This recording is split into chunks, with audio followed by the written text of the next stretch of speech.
everybody, welcome back to my channel. It's your girl Brittany Diego, and it has come to my attention that there is so much untapped talent out there in cities that don't really nurture up and coming stylist talent and creativity. Now, I'm not gonna lie to you, making it as a stylist in a smaller town, it can be difficult because sometimes there's just not enough of an industry there to support a fashion career unless you live in a major city.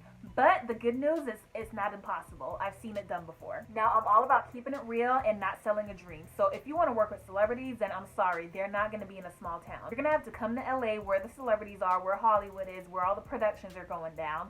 Or if you dream of working for a big magazine, you're going to have to go where all the publications are, which is in New York. And don't get me wrong, there's local celebrities everywhere. Maybe you can be the go-to stylist for the celebrities in your town, but I'm talking about the A-list celebrities, or if you want to see your work on the big red carpets, like the Grammys, the Emmys, the Oscars, the BET Awards, then you'll have to come here.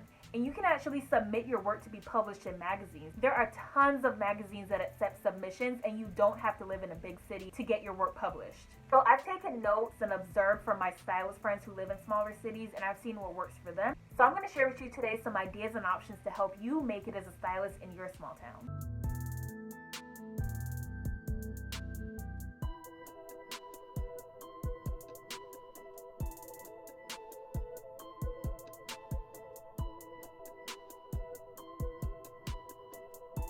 First path to consider is personal styling as a way to get your foot in the door.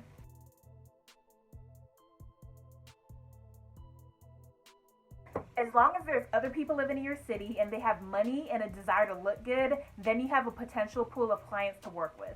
Personal styling is when you work one-on-one with a client to create a signature image for them, or you're helping to improve their current image and help them boost their confidence, give them a new look. Personal styling is a great option that offers you a ton of flexibility because you're in control of your rate, you're in control of your time, and you have very high income potential. The possibilities are endless. You can also offer personal shopping services where you go shopping on the client's behalf. Maybe they have a new job promotion and they want to improve their wardrobe. You can go and shop for them and get them everything that they need to look like a boss. And this is a great service to offer people who are super busy and don't have all the time in the world to go shopping, be in and out of fitting rooms. Think about busy moms or entrepreneurs or CEOs. They don't have time to be in malls all day. So that's where you come in. Your next option, style for local magazines.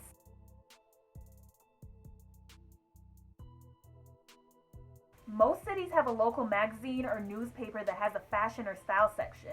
Find out who the editor is, reach out to them with a professional message, make that connection, and start styling these shoots. Pretty soon, you'll become the go-to stylist in your city. That'll lead to more opportunities. Plus, you'll build up a portfolio that's ready to take on LA or New York. Your next option in the small city is to reach out to and work with brands.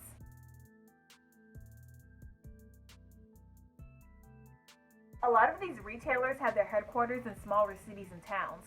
Find out who these brands are and pitch yourself to be their stylist. Brands big and small have e-commerce shoots, ads, commercial shoots, and catalogs that all require a stylist. This is a great option not a lot of people look at, and you might find a passion taking these paths that you never previously considered. Another option you have is taking the visual merchandising route and styling mannequins in local store windows.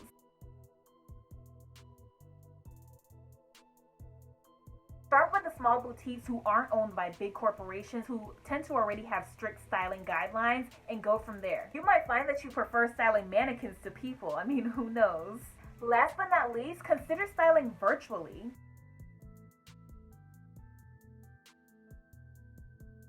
In the post-pandemic world, almost everything is shifting to virtual or digital, and styling is no different. You can create a fully digital styling business where you create looks for your client online by sending your client the links to purchase, featuring items that are already in stores. Now, I highly suggest you do this with places that carry huge amounts of inventory like department stores.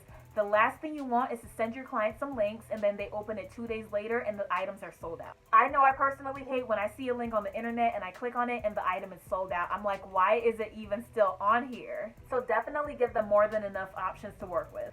So as you can see, there are options for you as a stylist to start working that don't require you to move to LA or New York. Now, once you save up, definitely consider that move if it aligns with your bigger goals. And I have to emphasize that saving enough part because LA and New York are no joke. Like, I am not one of those people to tell you to quit your job and move across the country because it's real out here. So I want you to be able to do what you love and still have a roof over your head.